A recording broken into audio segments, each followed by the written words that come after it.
A wilderness of wind and water, the most remote of the British Isles.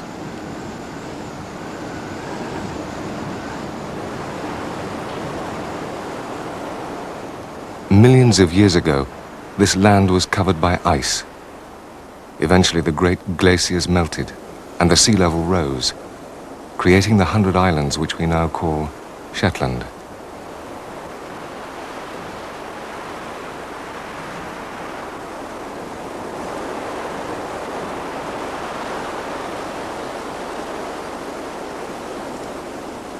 Even today, man has left little sign of his presence on these lonely shores. So it was to Shetland I came, in search of a very special animal. Shy, elusive, and full of magic for me.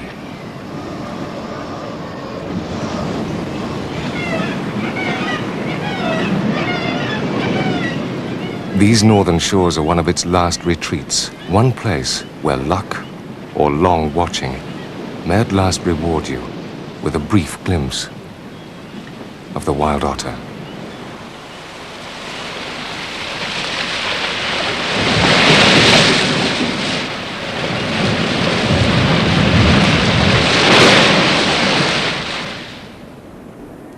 Dawn. My search begins. So rare, so shy is the otter that it has hardly ever been filmed in the wild. Indeed, even many day-to-day details of its life are hardly known. The otter retains its mystery.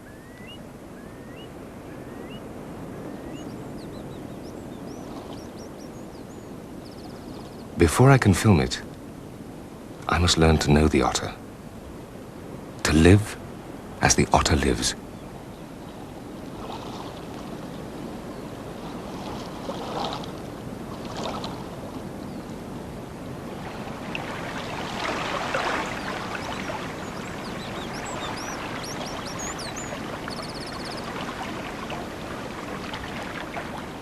I pace my life to the rhythm of the tides. Generations ago, the Picts did the same. Their broch, their fortified house, still stands, as it did when the first Viking ship entered the bay. The house is deserted now, but the otters remain. In the ancient walls, they have made their halt.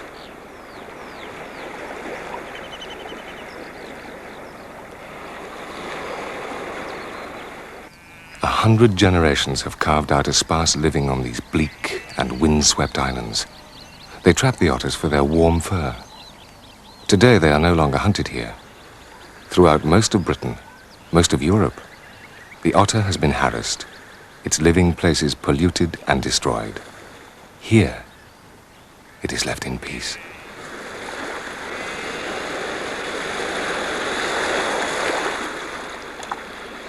And suddenly, I find a clue. Footprints between the tides, just an hour or two old.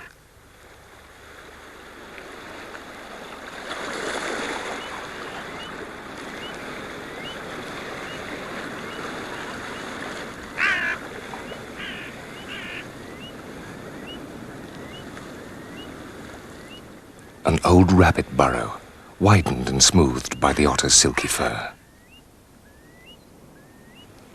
At a streamside halt, I see more signs. Fresh scratches in the peat. A cobweb broken. And then...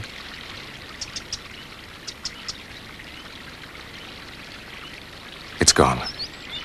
Downstream, perhaps.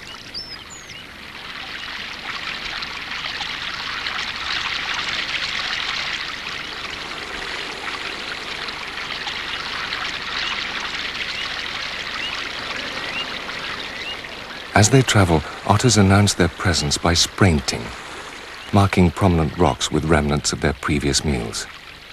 But these fish bones are dried up, at least a week old. The trail is cold.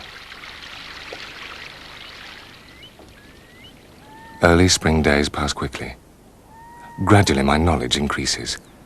I begin to see otters more frequently, especially one particular animal.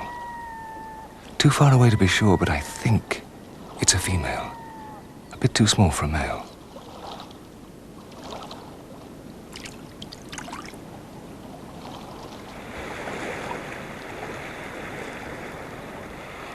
It seems she has her favorite rocks she likes to rest on, but she's always cautious when coming ashore.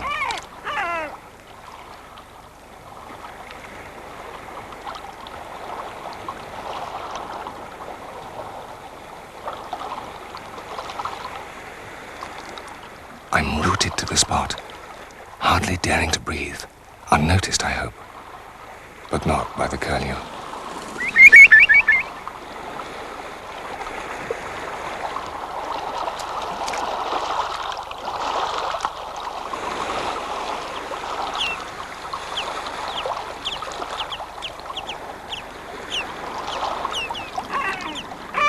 Every day I wear the same clothes, move in the same way.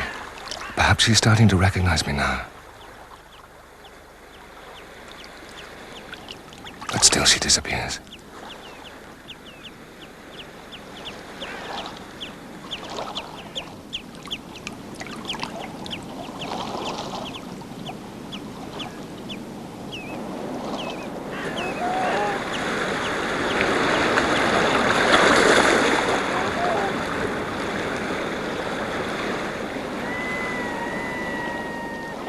Two days pass.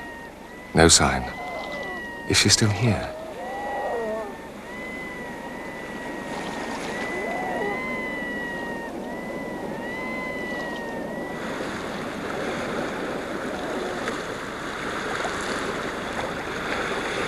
On the third day, I find her again.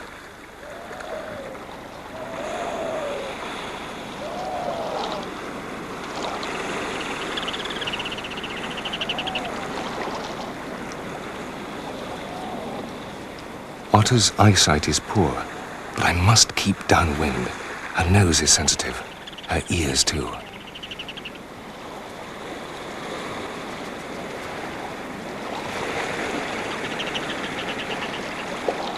The female's about 1 meter long. I recognize her by the white spots on her top lip and the crab bite on her nose.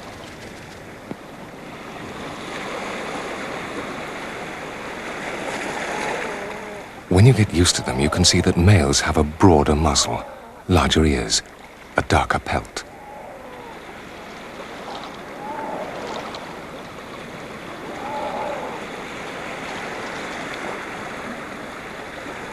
This one's a stranger. I'm uneasy. If he sees me, he may try and warn the female and frighten her away. He does alert her. I'm not sure how. But she's not concerned. At last, perhaps, she's beginning to trust me.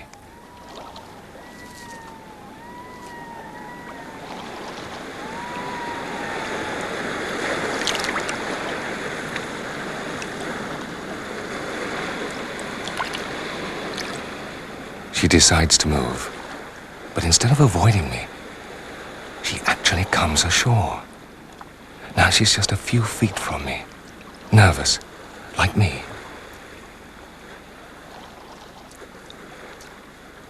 But determined to mark her territory. That's important to her. For the sprint she leaves are highly scented. In this way she communicates her presence to other otters.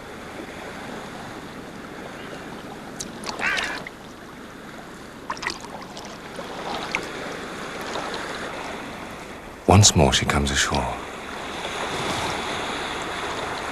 And this time, closer than ever before, she settles down to sleep in my presence. At last, she's accepted me.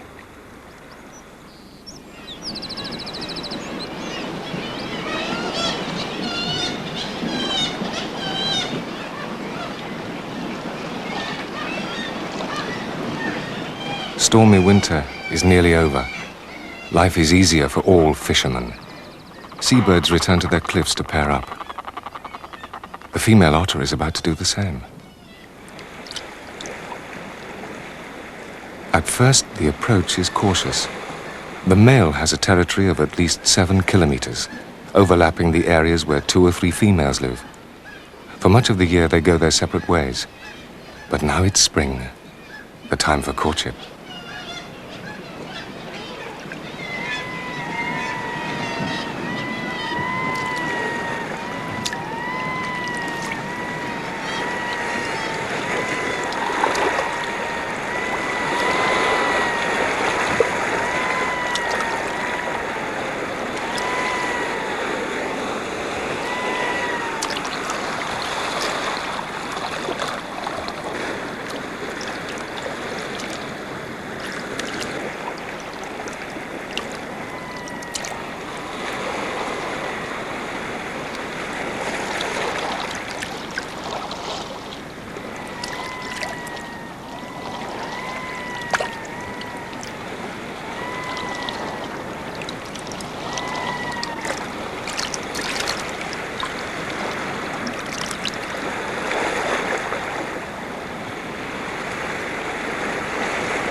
They're on the alert as they leave the safety of the sea.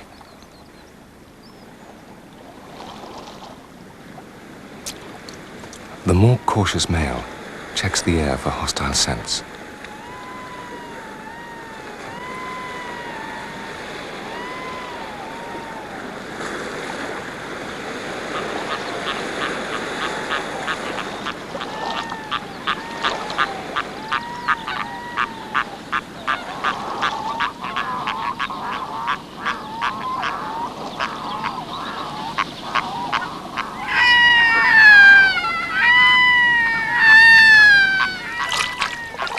Another of the island's fishermen is starting its courtship, the red-throated diver.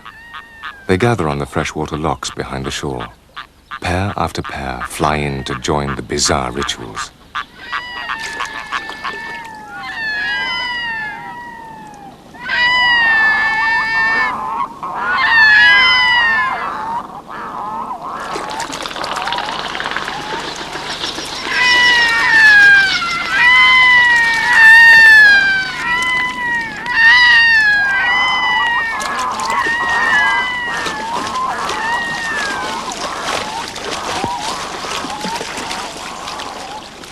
Many pairs assemble here to display, but they return to salt water for feeding, like the otter.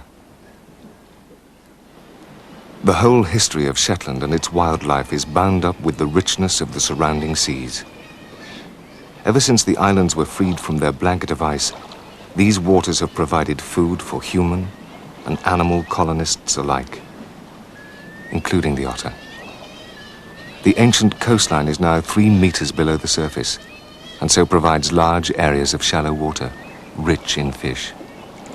The otter's whiskers help her to locate prey in the dense beds of kelp.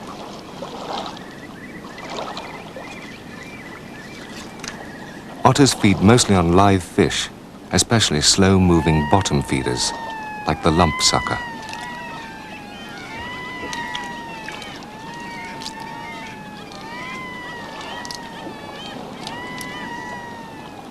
A good fishing spot often seems to attract more than one otter, and butterfish are a favorite prey, small enough to eat without coming ashore.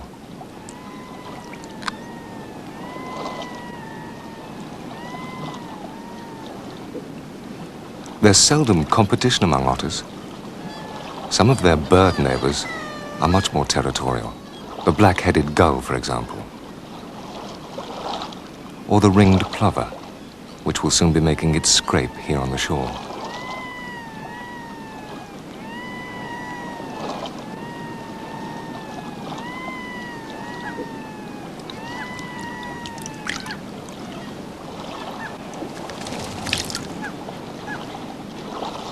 Mid-May, a time of plenty is at hand, for as the sun warms the sea, the plankton blooms, supporting a profusion of life.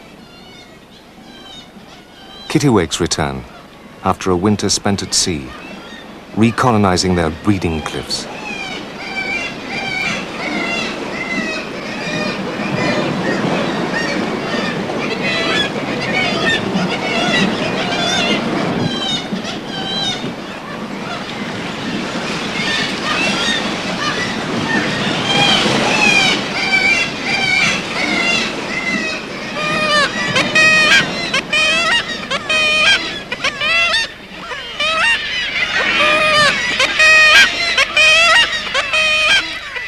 These strange ritual displays enable many pairs to breed close together with the minimum of violence. But Shetland seabird colonies are some of the largest in Europe. Competition for space is intense.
Summer is here.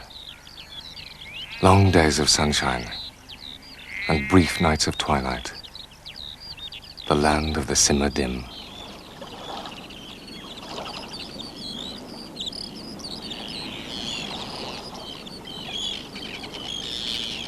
The noisiest time for seabirds is the quietest time for the otter.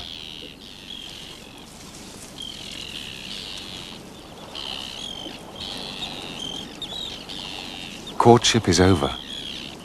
She looks plump. Perhaps she's pregnant. If so, she won't give birth for another 2 months. By that time, the seabirds will have completed their breeding season.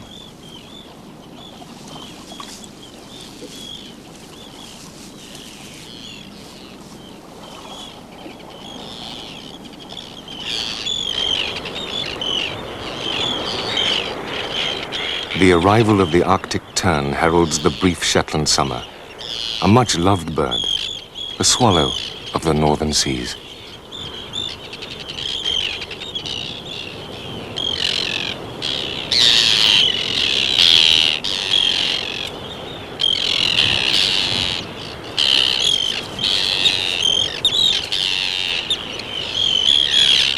A male offers a sand eel to a female who lands in his territory. But she's not given it immediately. It seems there has to be a tug of war before they become a pair. Otters will very occasionally raid tern colonies, not for the eggs, but the adults.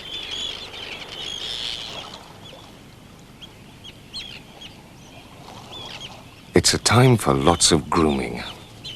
Otters molt twice a year. The full molt is in July. The double layer of fur will keep her warm in the coldest of water. But seas are comparatively warm now, and at their most prolific.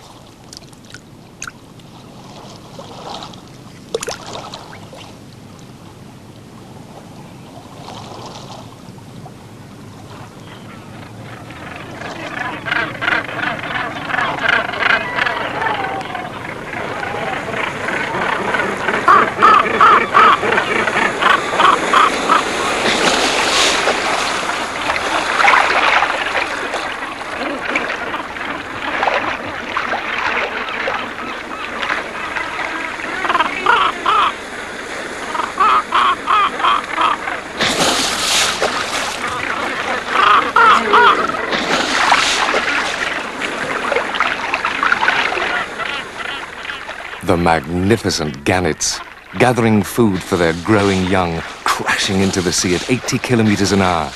One of the world's greatest plunge divers.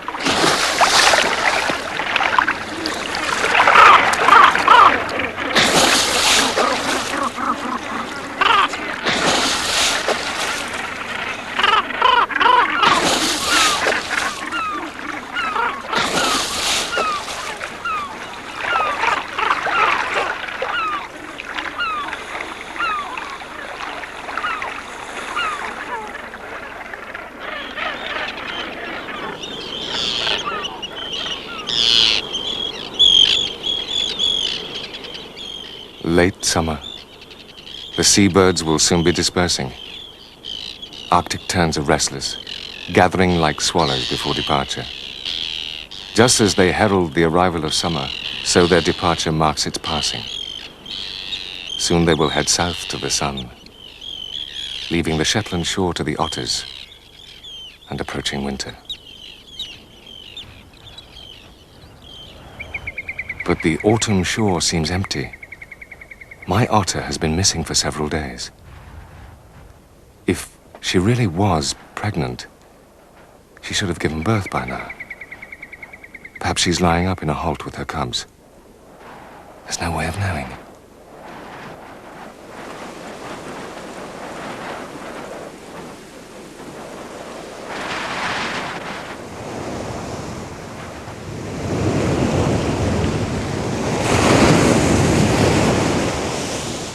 All day I search for the female and find her in the late afternoon.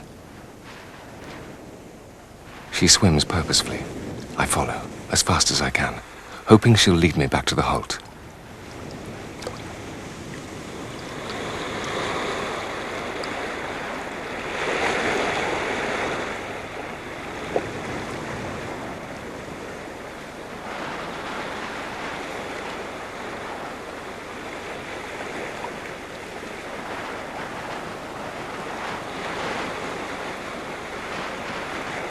She's caught my scent, but continues on her way.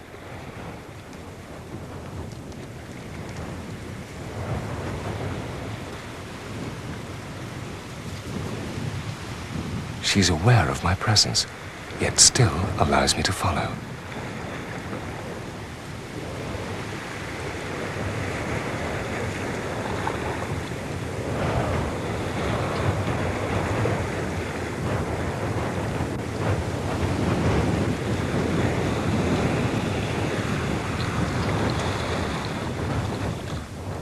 The halts are nearly always close to the sea, in fallen boulders, old ruins, in cliffs, or at the top of a stack like this. If there are cubs, this is the time of year they're likely to emerge from the halt for the first time. I wait, tense. Then, disappointed. She sprints to let others know she's passed this way.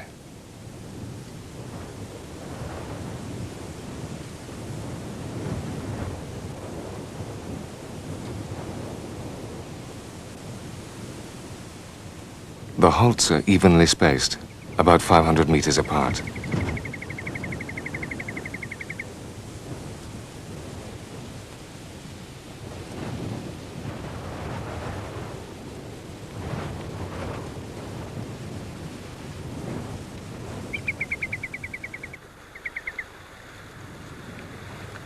I follow her towards the next halt, but she disappears into the kelp and is lost until nightfall.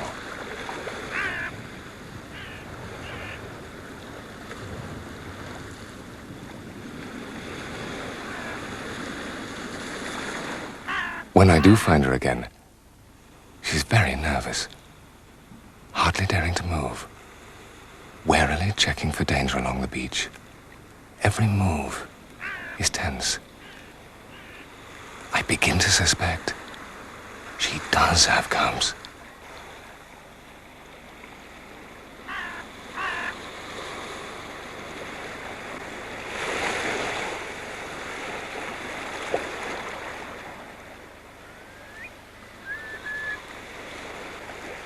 I search again at dawn. Suddenly, she appears, carrying a small fish. Normally, she'd eat that offshore. Surely she must have cubs.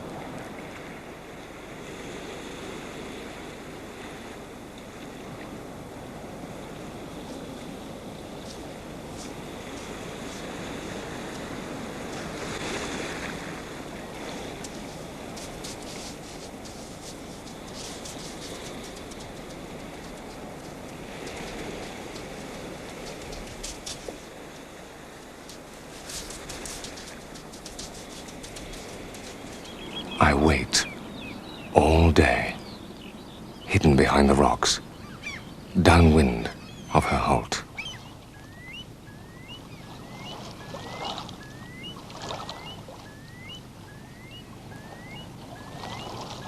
Six hours pass and no sign. Was I mistaken? She may not even be in the halt. But a resident family of wrens suddenly become alarmed. What has disturbed them?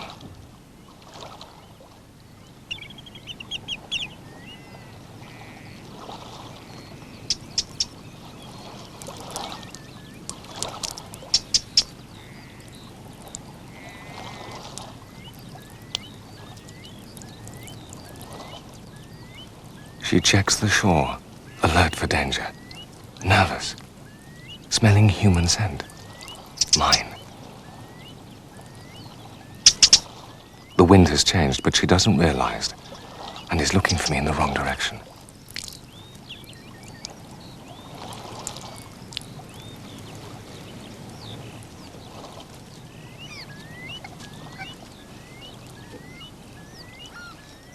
At last, two little fluffy bundles. A moment of delight, excitement, and relief.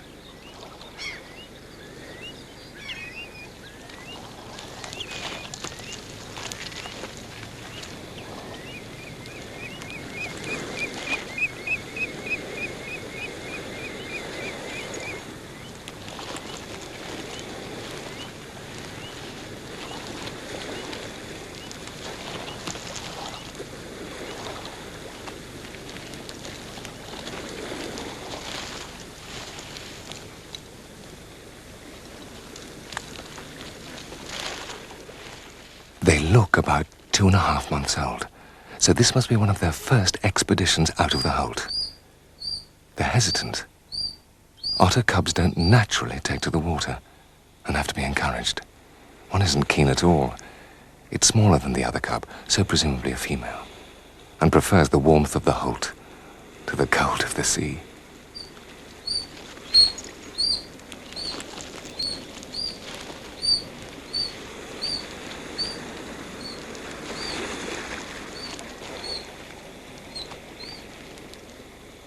Mother and cub return to collect the little female.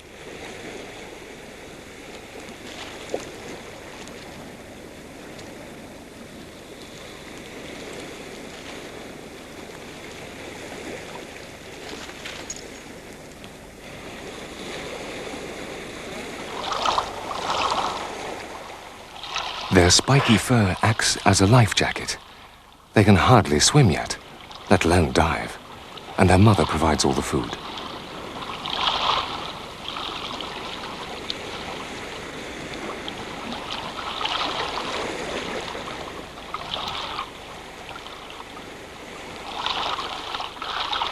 Their father still shares the territory, but he plays no part in bringing up the family.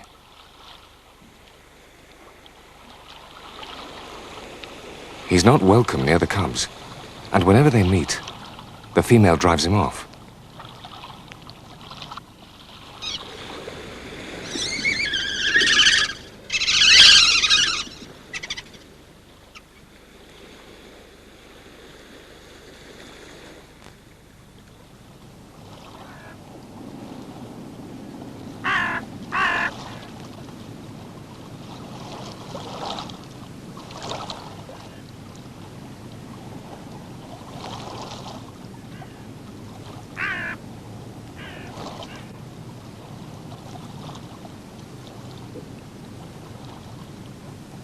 Their mother still suckles the cubs, but she started bringing them solid food too.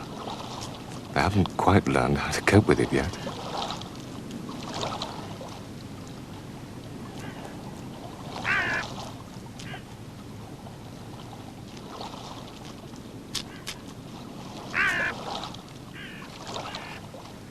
The female hunts close to the shore, keeping an eye on her young family. But as soon as she dives, the cubs are worried. On Shetland, adult otters are active by day or by night, but small cubs are more often brought out in the shelter of twilight. Winter nights are long in this northerly land. They will have time to grow and to learn in safety.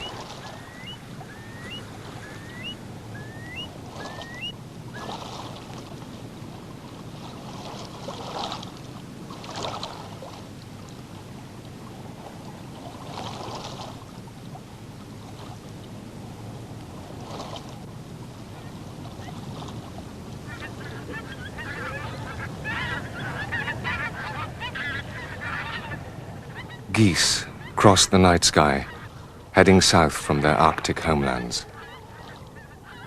Other migrants arrive under cover of darkness. Sea trout, digging out their spawning redds.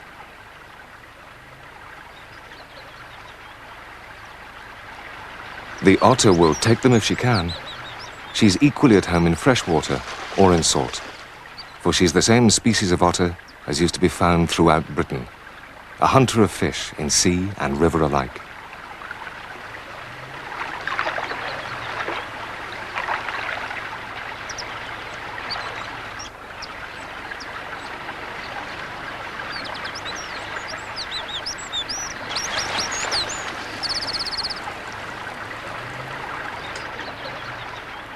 Trout are usually too fast for the otter, but eels are great favorites and easier to catch, found hiding under boulders.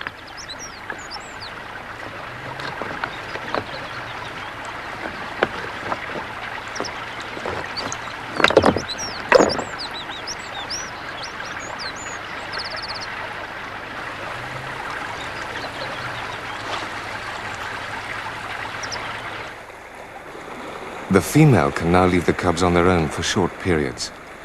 They're 3 months old and squabble over their fish like a couple of puppies.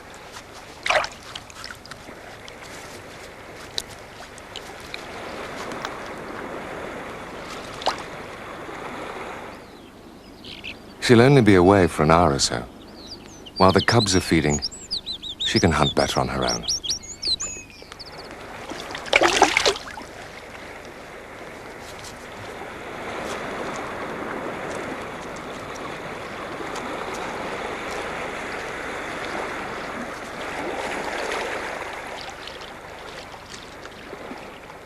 The cubs will eat anything they're given, but the mother is particularly fond of sea scorpions and keeps them for herself.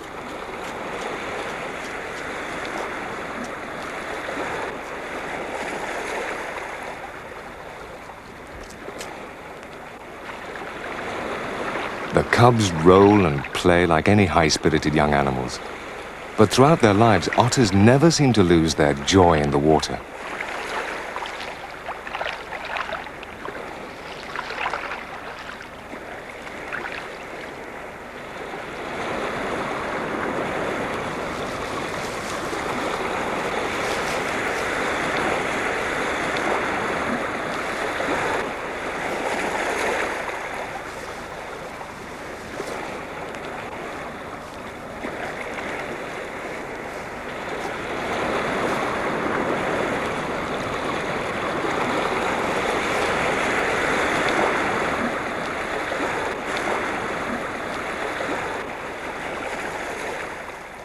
After a couple of hours, the feeding expedition is over, and the female leads her family towards an inland holt.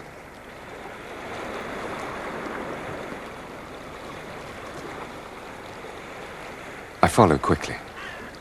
They've disappeared, though I can still hear the cubs whistling.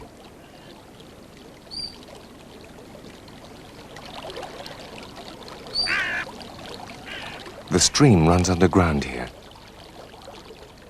As the cubs scamper to and fro, hoping to catch up with their mother, I try to guess where they'll pop up next.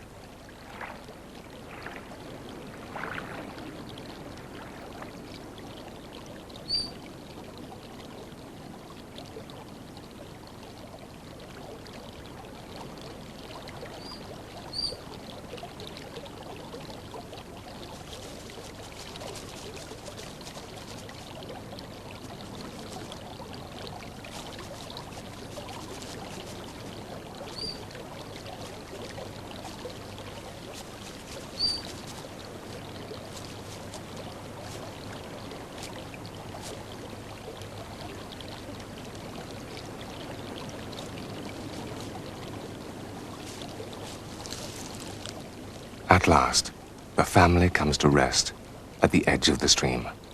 I'm careful to keep my scent downwind. But perhaps I moved.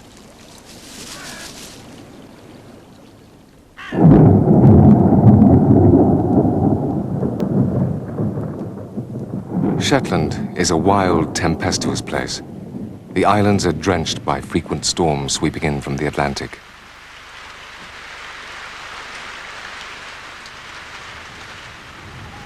Then the wind swings to the north. The islands are transformed from shades of brown and grey to black and white.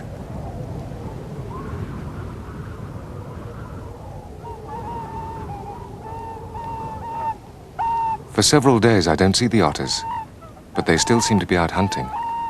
Even in the coldest weather, there are plenty of fish in the shallow waters.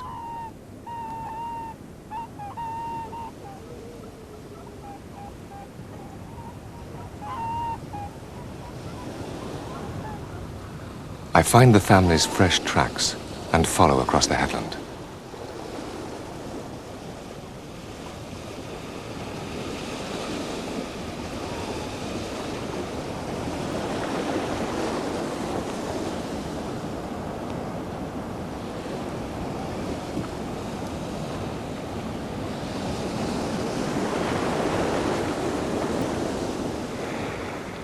These tracks on the beach are very fresh.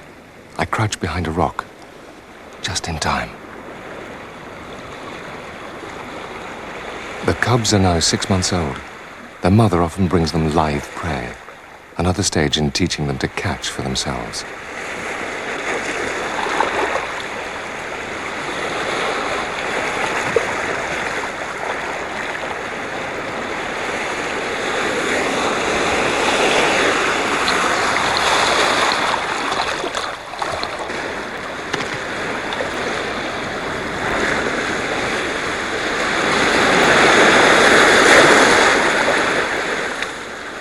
2 hours and more, the mother brings in fish after fish. But still the little female tries to share the place with her brother.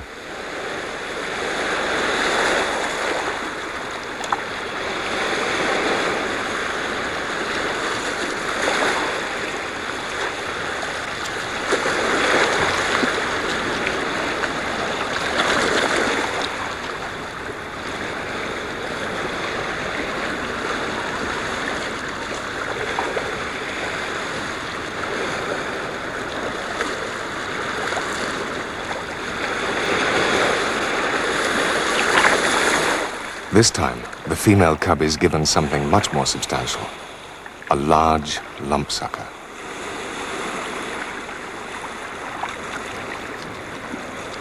Both cubs are now starting to catch small prey for themselves. The male cub eats his butterfish with evident satisfaction.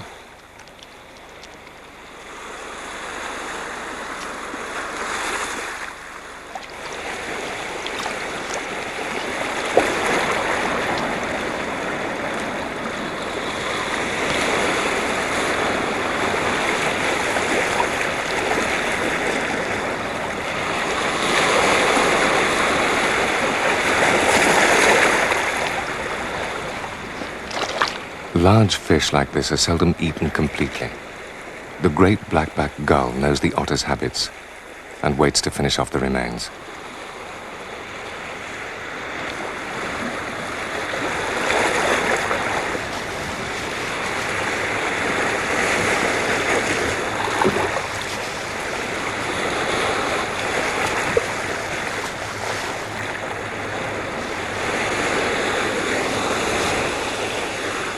The family often roll and play together in an ottery tangle. I love watching them. Throughout all the months the cubs are growing up, they remain a close-knit family. And now their mother can lead them on hunting forays up and down the coast.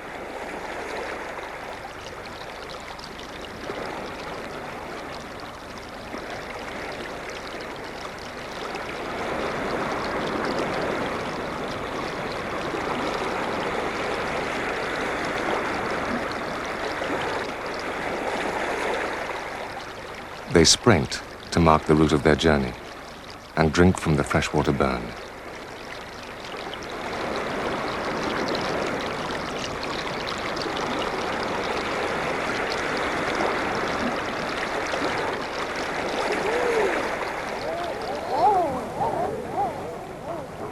It's March. Even in the far north, there are signs of spring. My second spring with the otters. Eider ducks are one of the first birds to display. The handsome males compete for the drab-looking female.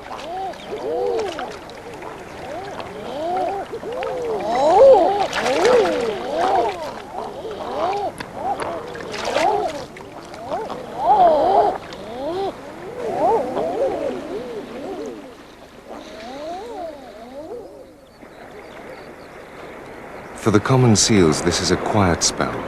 Their time of birth and mating is in the summer.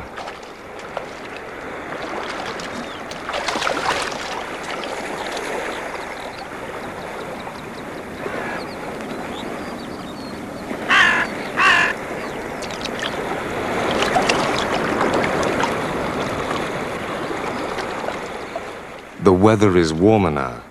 They bask as the tide ebbs, leaving them high and dry. But spring in Shetland is notoriously fickle.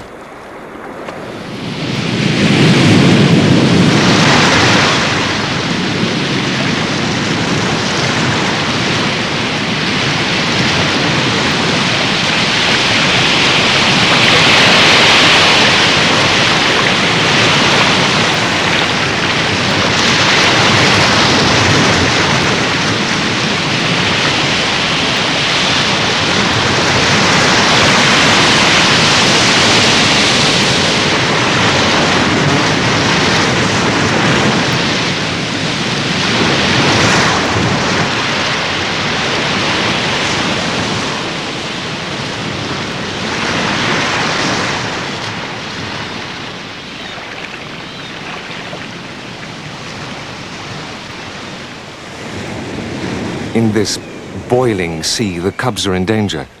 They could be swept out to sea or dashed against the rocks.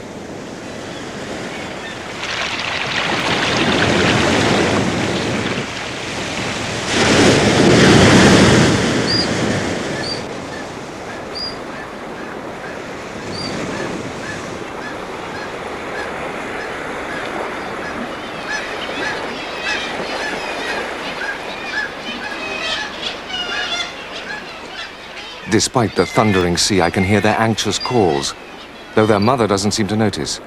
She continues fishing in the teeth of the gale. Adult otters seldom use their voices, but cubs call continually if they get separated.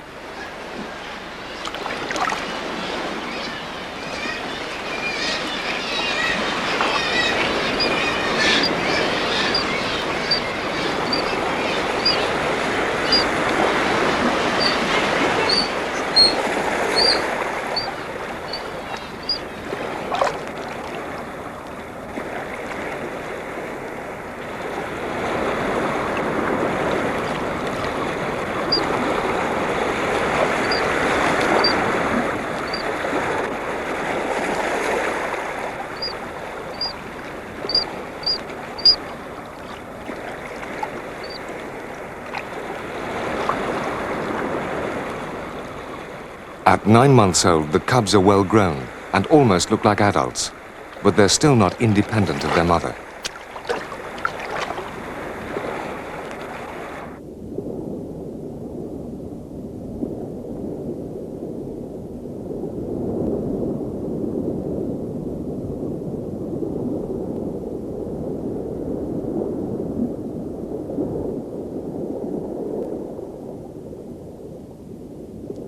They're capable swimmers now, and they can catch their own fish.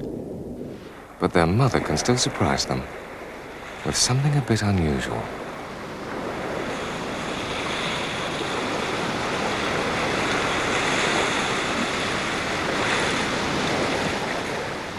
The little female is given the octopus, but she doesn't quite know how to cope with it.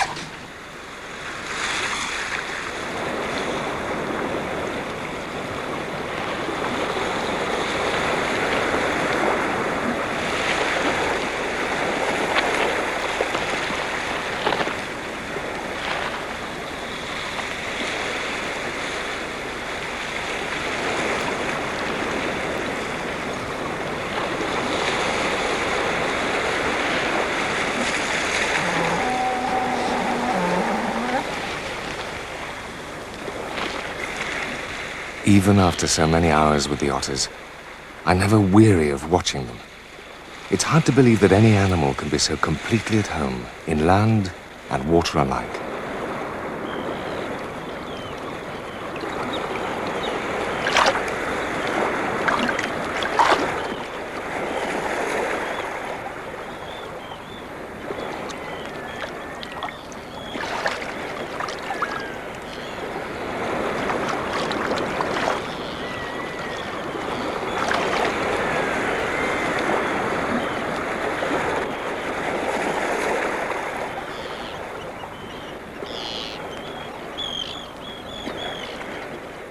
The cubs stay with their mother for the first year of their lives.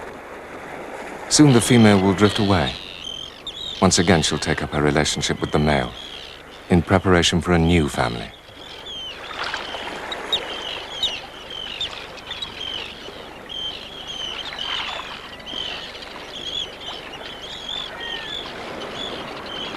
The cubs themselves won't breed till they're about 3 years old.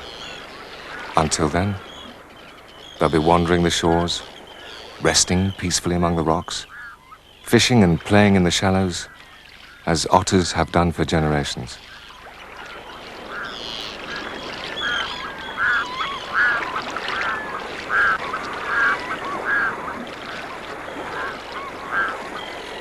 But I shall no longer be here to see them. My search is over. I must leave the 100 islands of Shetland, and that very special part of my life that I shared with a wild otter.